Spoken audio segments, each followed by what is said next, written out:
Mas Com certeza. acho que um tema central nosso, né?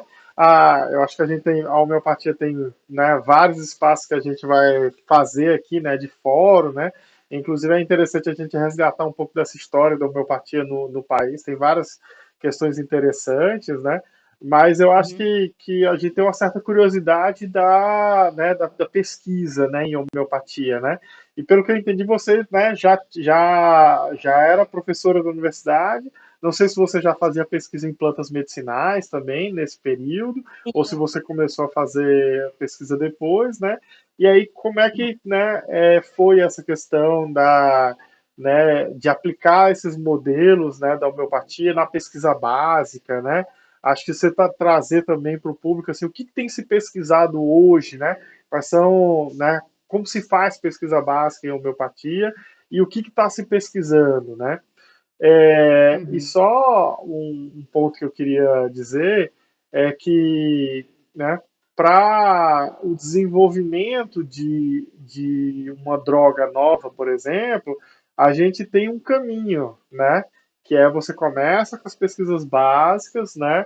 Depois você vai lá, né, pesquisa in vitro, pesquisa em vivo, né? Mas depois você vai ali para as pesquisas clínicas, né, de segurança, tudo, até você chegar, né, nas pesquisas, na liberação de mercado, que você ainda, né, é uma fase, né, ainda, né, que você nessa fase de fase 3, né, você ainda pode voltar atrás e dizer assim, não, esse medicamento utilizado em grandes populações, ele não está, ou ele pode ter, né, efeitos colaterais que sejam indesejados, né, então ele pode retirar. Então, para desenvolvimento de uma nova droga, ele tem um caminho, mas para muitas coisas, né, que já se usa há muito tempo, muitas vezes ele tem um caminho contrário. A gente já tem estudos, por exemplo, clínicos, né, que mostram, né, que funciona ou tem uma tradicionalidade do uso, e você vai voltando para explicar como é possível, né, que aquele fenômeno aconteça, né? É um exemplo, por exemplo, a acupuntura, né, também, né? Você começa assim, qual será o mecanismo que faz, né, a acupuntura funcionar, por exemplo, né? Então, acho só uma para dizer por que a gente está fazendo pesquisa básica ainda em homeopatia, né? Não é ainda, né? Ela é muito importante, né? Esse que é o ponto que eu queria dizer, justamente para a gente pensar quais são, né? Tentar entender a partir de modelos, né? Como é que são esses mecanismos de ação, né? Então, não sei se eu te atrapalhei o teu começo ou se eu Não, ajudei aí. não, ajudou, porque é exatamente isso mesmo que você falou, né? A homeopatia, ela começou o seu desenvolvimento pela clínica, né? Então, quando o Hahnemann criou a homeopatia em 1796, ele iniciou o desenvolvimento dela pela pesquisa, ela sempre foi experimental. Só que naquela época a experimentação era feita em seres humanos, né? Então não existia pesquisa de laboratório como a gente tem nos dias de hoje. E durante quase que 180 anos, mais ou menos, a homeopatia viveu às custas dos resultados clínicos. Então, a gente via na prática que o paciente, como ele respondia e como os medicamentos atuavam, mas não existia essa conexão e essa necessidade, né, entre aspas, de se desenvolver pesquisa básica para se entender como o medicamento funciona, né? O próprio Hahnemann, no Organon, ele dizia: eu desenvolvi a terapêutica, mas eu não estou interessado em entender como o medicamento age. Eu estou interessado em ver o meu paciente se curar de maneira suave e permanente. Isso me basta. Só que isso, na época do Hahnemann, diante de uma nova terapêutica, né, diante de toda a realidade que ele vivia, realmente bastava. Mas nos dias de hoje não é mais suficiente, né? Então a gente precisa entender como esse medicamento age para que a gente possa, de fato, até evoluir na própria terapêutica, propor novos medicamentos, avançar nas formas de preparo, né? Isso tudo a gente consegue fazer às custas de pesquisa, né? Ninguém pode fazer nada à revelia da pesquisa, né? Então, por exemplo, a própria dinamização, né, que é o grande barato da homeopatia, né, que é a agitação num movimento ritmado e constante, que precisa ser feito de uma maneira técnica, ele precisa seguir uma metodologia. Ela é feita aqui no Brasil de uma forma, mas ela é feita na Europa de outra. Então, lá na Europa, são feitas 10 dinamizações. Aqui no Brasil, são feitas 100 dinamizações. E muitas vezes os alunos perguntam, mas por que, professor? Então, o medicamento da Europa, na Europa, é diferente do medicamento brasileiro? Olha, teoricamente, eles são homeopatia, mas são produzidos de maneira diferente. Ah, mas faz diferença eu dinamizar 10 vezes e eu dinamizar 100 vezes? Eu falei, olha, ainda não teve nenhum trabalho que comparou esses parâmetros, né? Nossa, mas nunca ninguém fez isso? Ah, fez um aqui, outro ali, mas nada assim muito substancial, né? Robusto, né? Consistente, com medicamentos do reino animal, vegetal, mineral, fazendo a dinamização em decimal, em centesimal, em LM, em K. Então, tudo que a gente poderia estar investigando, né, do ponto de vista da pesquisa, para que a gente, de fato, dissesse, olha, vamos todo mundo agora dinamizar 10 vezes, porque não faz diferença. Então, essa é uma das questões que a gente precisa entender e Ou a tem uma pesquisa resposta acadêmica contrária, né? Dizer assim, não, é melhor dinamizar é 100, melhor então fazer 100 vezes. vamos É, fazer sempre 100, né? exatamente. Então, Uhum, assim, a gente precisa basear essas mudanças também nos nossos resultados experimentais, né? E é interessante porque quando a gente olha para a homeopatia e vê a metodologia científica e todas as metodologias que a gente pode aplicar à homeopatia, a gente vê que elas são muito variadas e são muito eficientes também. Então, hoje a gente tem pesquisas com modelos fisicoquímicos.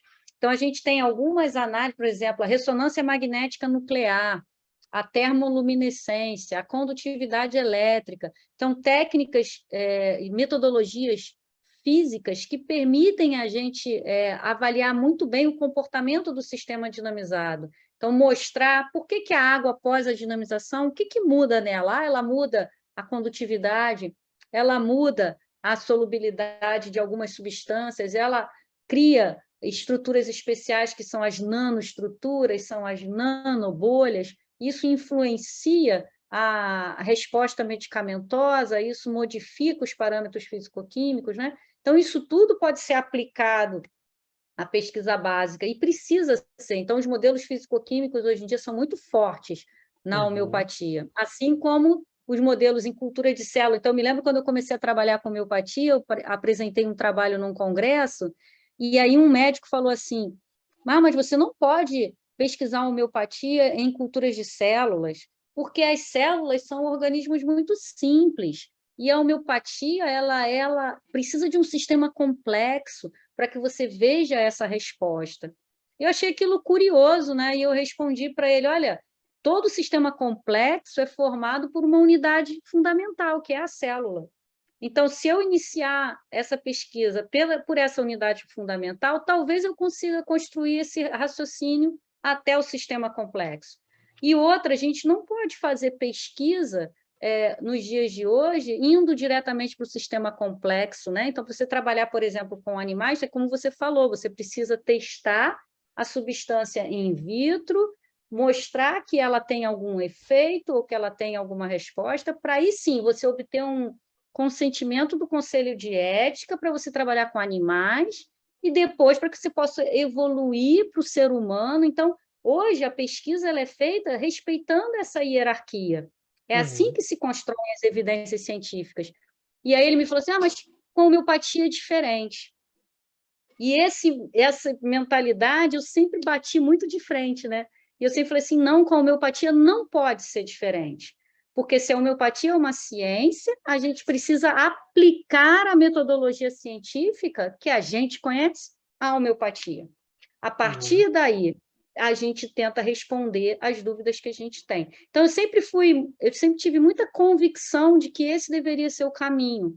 E eu acho de certa forma, eu acertei nessa minha intuição, né, quando eu ingressei, porque eu, de fato, comecei a ver que era totalmente possível estudar isso em homeopatia. Então, você vê que a célula em garrafa, ela responde ao estímulo homeopático, o macrófago, que é um grande receptor dessa informação do medicamento, ele modifica as suas propriedades, ele libera citocinas, e essas citocinas elas têm a ver com a resposta imunológica, então eu consigo verificar que o processo de adesão, de infecção, de uma levedura a um epitélio, ele se modifica quando eu trato homeopaticamente essas células. Então, com isso, você consegue ir construindo informações, fazendo o que a gente chama, né, a base da pirâmide, né, porque o que constrói, né, a pirâmide das evidências é a pesquisa fundamental. Né? Uhum. Então, é dali que a gente vai até o estudo duplo cego, placebo controlado, randomizado. Então, ninguém chega lá no topo se não fizer uma base sólida, né? Então, eu acho que é isso que a homeopatia está começando a fazer. E se você entra, por exemplo, no PubMed, né, que é um grande motor de busca de artigos, você observa isso bem claramente nesse crescimento, nessa ascensão das pesquisas com homeopatia. Então, você vê que tem uma linha de base assim bem tênue, até a década de 80, praticamente nada sendo produzido. E da década de 80 para cá, um boom de produções com homeopatia, mostrando uma série de efeitos em cultura, em modelos fisicoquímicos, em modelos animais, até os próprios ensaios clínicos randomizados. São muitos? Não, não são muitos. São fortes, são sólidos? Não, nem todos. Né? Então, a gente vê o principal journal de homeopatia que a gente tem é a Homeopathy, e o índice de impacto dele é 1,8. Então, a gente, mas o que é isso, o índice de impacto de uma revista? É o quanto a comunidade científica reconhece aquele jornal, o quanto ela acessa os seus papers, né? Qual o interesse da comunidade científica por aquele assunto que a revista publica. E, de fato, o interesse da comunidade científica pela homeopatia é pequeno. Se a gente compara, por exemplo, o interesse da comunidade científica aos mecanismos relacionados ao câncer, ao desenvolvimento de drogas para o tratamento de doenças crônicas. Então, a gente observa que isso é realmente pequeno. A gente tem ainda um grupo relativamente pequeno de pesquisadores envolvidos com homeopatia e também de pessoas interessadas por essa terapêutica. Né? Então, naturalmente, isso se reflete na qualidade, na quantidade de publicações que a gente tem na área. Mas, apesar disso, a gente observa também de maneira retrospectiva o quanto que isso está evoluindo, né? O quanto que isso está crescendo.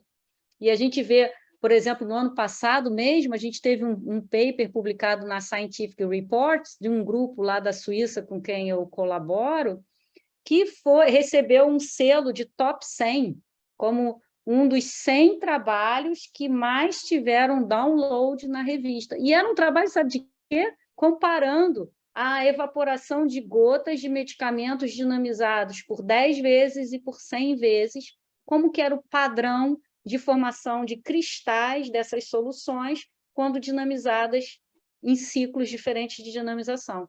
E numa revista que não era homeopática também, porque a Scientific Report não é homeopática.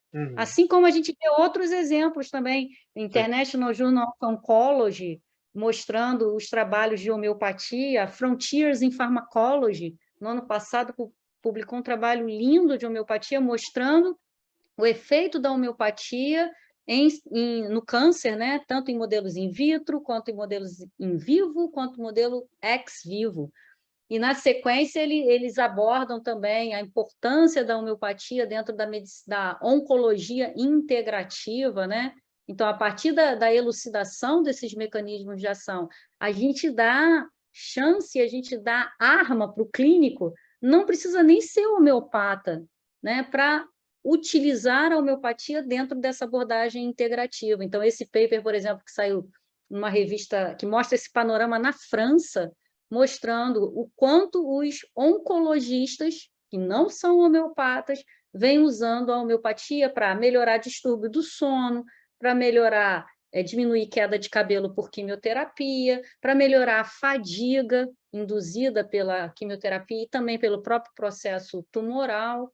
Então, mostrando que... E outros outcomes, né, que eles têm obtido com o medicamento homeopático, dentro dessa abordagem que a gente faz que é uma abordagem que é uma tendência mundial, né, Dani? Que é a medicina integrativa. Não tem Uhum. só a homeopatia, não tem só a antroposofia, não tem só a alopatia, tem uma medicina que pode ser integrada. E a homeopatia ela tem espaço e vez e eficácia no tratamento de inúmeras patologias, né? Então, por que não oferecer essa abordagem para o paciente, né, se a gente tem certeza de que ela é eficaz e que ela pode resultar em bons resultados clínicos, né? Então, acho que esse convencimento a gente consegue já obter com a homeopatia, principalmente nos países de primeiro mundo, né, que já tem essa clareza de que, de fato, as doenças crônicas, as doenças que não têm resposta, né, que não têm tratamento, chikungunya, e outras doenças, né, o quanto a gente pode contribuir com a homeopatia. Então, a pesquisa básica nesse sentido, ela anda assim de mãozinha dada, né?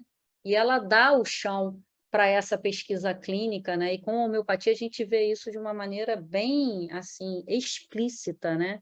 Principalmente por causa de todo esse background que a gente comentou, né? De Sim. crescimento mais recente das pesquisas, né?